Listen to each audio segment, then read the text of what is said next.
Hi guys, it's Connor from Kent. I thought I'd do a relaxed allotment tour because there's not many people down here at the minute, so I thought it'd be a good opportunity to just check out some of the plants and see what's going on. Okay, so here is the view from the end of the allotment.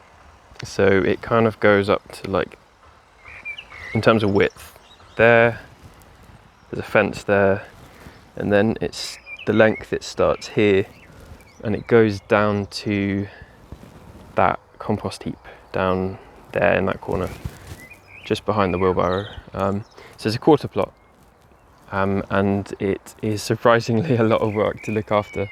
Obviously I can't do that much at the minute, I'm still limited a little bit in what I can do, how much time I can spend down here, but yeah, I'll give you a quick tour. So yeah, we've got a little comfrey patch which I planted in with the hopes of firstly providing some food for the bees, but also I was going to use it as a sort of chop and drop mulch. It hasn't really grown that much, sort of stayed roughly like yeah, I don't know, like 15 centimeters off the ground, so haven't been able to use it for that yet, but yeah. So here's the squash patch. We're having a lot of trouble, to be honest, with stuff this year. So I've planted squash in this patch 3 separate times. The first lot just got completely eaten. The second lot, you can see the remnants of them just barely alive still.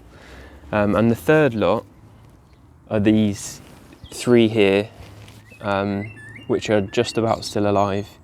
But it's taken, like, I have to make these little plastic snail deterrent things, and I'm coming down here every couple of days, and there's a courgette over there which is actually doing all right, and I think it's because I pulled up some garlic. We must have planted some, not me and my girlfriend planted some for me when I was either in hospital or before that, but yeah, anyway, I pulled some up and I crushed it and smeared it all around the centre of this plant, in the hopes that the snails wouldn't like it, and it seems to have done the trick, to be honest. So yeah, so there's the sort of squash patch. Got the Burr Hardy pear, which is really beautiful fruits. So really looking forward to trying one of those. There's a few Herefordshire russet apples, not many, but a couple of tiny ones. And this side we have a peach tree. This is peach variety Avalon Pride. It's meant to be resistant to peach leaf curl. I think it is suffering a little bit now. So I'm not sure yet. I guess I'll probably leave this till next year because it hasn't fruited this year, despite it actually being quite a good size. So yeah, we'll see what happens. Hopefully it'll be alright and produce next year. This is the sad story of the runner beans. Again, this has had 3 separate plantings of runner beans in it, and it's not, the snails are not playing the game.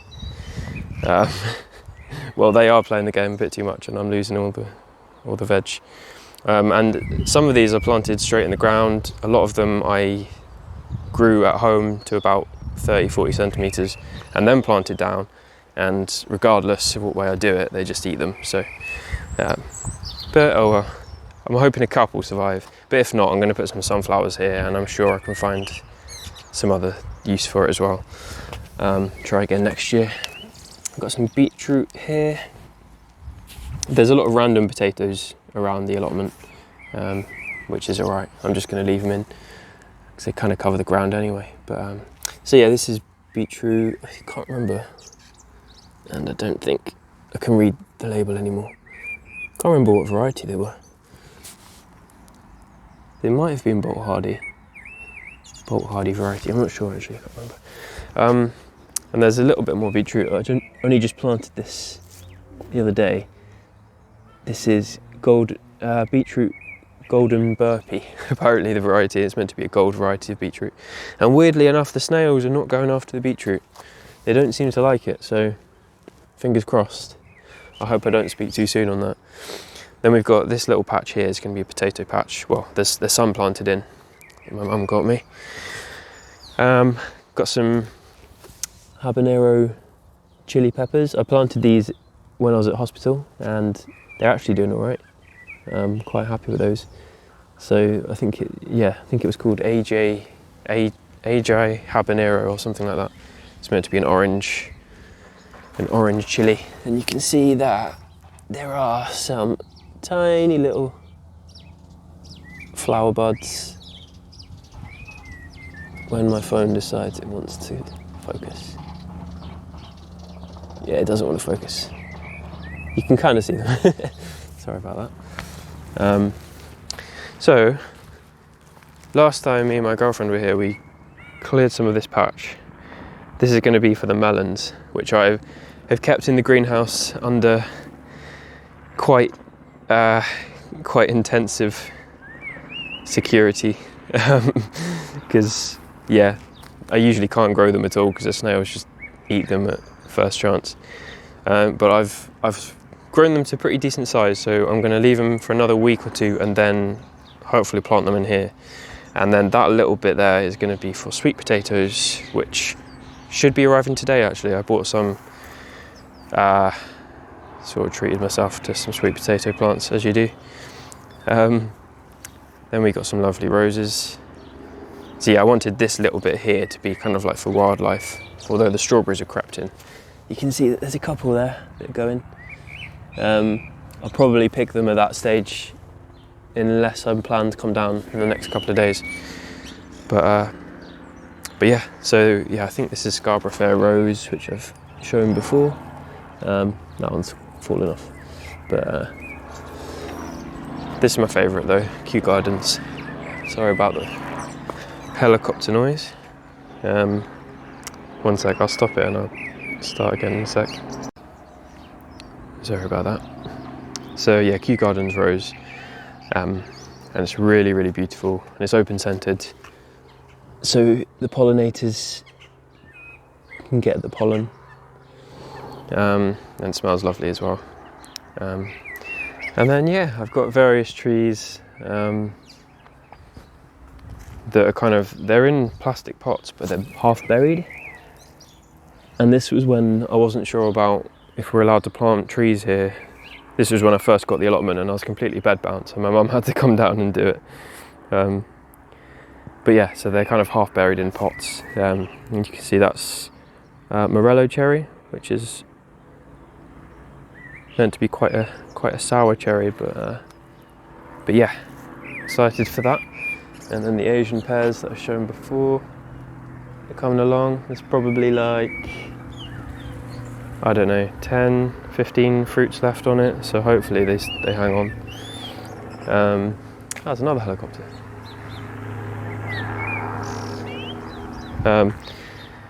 Then this is the Worcester pearmain apple. There's only a couple of fruits on it this year. It was a really, really tasty apple last year. I remember we got a couple. And then I planted some tomatoes. I can't remember what variety they are, but yeah, they're finally getting going. It's taken a long time, but yeah, you know, they're getting there now, so hopefully we get some nice tomatoes. I'm pretty sure they're plum tomatoes because I quite like cherry and plum tomatoes. I'm not too much of a fan of the bigger varieties. And then what I've done today, well, I planted some of the tomatoes today, and then I've just tried to clear that area of weeds. Haven't done it thoroughly, and then I was going to get wood chips and put it on top, but I'm pretty knackered today, and the wood chips are a long way away. They're like the complete other side of the allotment. So I just scattered a couple over that I had already, but yeah, just covered it in cardboard, scattered a bit of wood chips, and next time I will properly mulch that with wood chips so that I can use it as a space to grow. And then yeah, we've got the lovely strawberry patch, which yeah, actually I need to figure out if you're meant to thin strawberries. I know you're meant to thin the plant, and I completely forgot on that. And so we have hundreds and hundreds of strawberries. I mean, look at that. There's like 30, just in like one bunch. But yeah, what I might do is, if they're not looking like they're going to ripen up properly, or not get to a decent size, I'll probably go through and just thin out, pick off the small ones just to focus the plant's energy. But yeah, my girlfriend helped me to sort of mulch that with straw, which will hopefully keep the slugs off a little bit. So yeah, then we just got the same old plants. This is a Discovery apple, meant to be one of the first, one of the earliest, and you can actually see they're already getting to a decent size. I think the rule of thumb is the earlier the apple ripens, usually the shorter it keeps. So the earlier apples like Discovery, I think they usually ripen in August, but they don't keep for that long. Whereas the later ripening apples can store for a lot longer. And this is the cool bit, because there's just so many apples. This is Spartan. So many decent sized apples.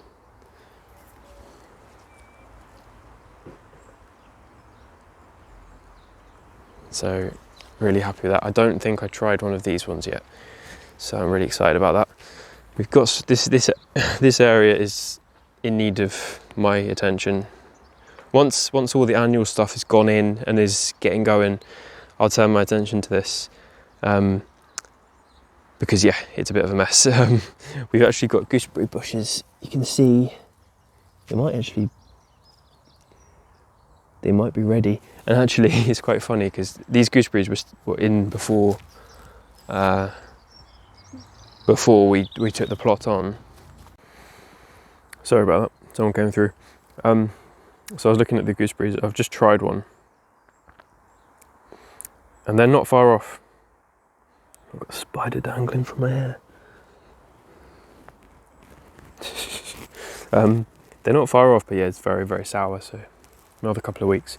So yeah, these bushes were in before we got the plot, and obviously there's a lot of weeds in there and stuff. There's a lot of grass and that, but yeah, you can see them. We've actually got gooseberries, I think, from 2 years ago that's still in the freezer, because we just could not eat them all, because I had basically this whole end bit was gooseberry bushes. We've left one in, but we've taken the others out. Well, I didn't do it, my mum did. I couldn't do that at the minute. And I'm going to put in this green gauge. So this is, what was the variety called? Oh, Denniston Superb, one of the best green gauges for this climate. Which is, at the minute, it's just in a pot. This was in my greenhouse, but it just really, there's just not enough light in there and not enough space. It's just getting squashed, so I thought I'd plant it out. So yeah, this end patch is quite a mess. There are some trees. That's a plum, Victoria plum. Then there are some figs there. You can't see them because they're completely overgrown with weeds, and they're really, really late to come out. So they're going to be coming out because they're not good varieties for this climate. I didn't know that at the time. And I think I'm going to plant a Peretta fig, which might be in some of my other videos, which is probably a synonym for long date. But yeah, I'll probably plant that here because I haven't got a fig in the ground either here or at home. And I've got to be honest, the other day I was on my neighbour's wall because I was chopping back the grapevine, and I looked in their garden and they've got, I don't know what variety it is, but they've got a fig in the ground and it's just completely smothered with figs, and I'm just like, oh, that's not fair. So my mum doesn't want us to have a fig in the ground in the garden, which is fair enough, I guess. But so yeah, anyway, I'm going to put a fig in here somewhere, because the next door, I'll show you that in a sec, the next door plot has a fig. And then yeah, this is the grapevine right at the end, which I'm hoping is going to form sort of a, a bit of a, like a natural kind of fence. And there's a couple of little bunches of grapes on, but I don't think we're really going to get much this year. But it's fine because it's just getting established. So yeah, that's the plot. It's getting there, but it's taking actually a lot of work. And I guess because I can only come down and do short sessions on it. Yeah, it's taking quite a long time. Here's some red valerian, which is really, really pretty. And I think it can be a bit invasive. It's just come up on its own around the plot. So I want to try and keep some because, yeah, I think it's good for wildlife. But yeah, so that's it. I'll just really quickly show you the neighbour's fig. I'm sure they won't mind. There it is. And to be fair, they haven't got that many figs on it. Well, no, quite a lot, quite a few. And they've kept it as like a nice little tree, which I like. So yeah, I've got fig envy. I will be doing the same. But so yeah, anyway, hope you enjoyed the video. And yeah, I hope everyone can try and enjoy a little bit of gardening, you know, if you've got a little bit of space, even if you've just got a windowsill, because that's obviously how I started off when I was ill, just with plants on the end of my bed. And then now I'm able to come down and, yeah, look after these a bit more. So yeah, anyway, lots of peace guys, lots of love, and I'll speak to you soon.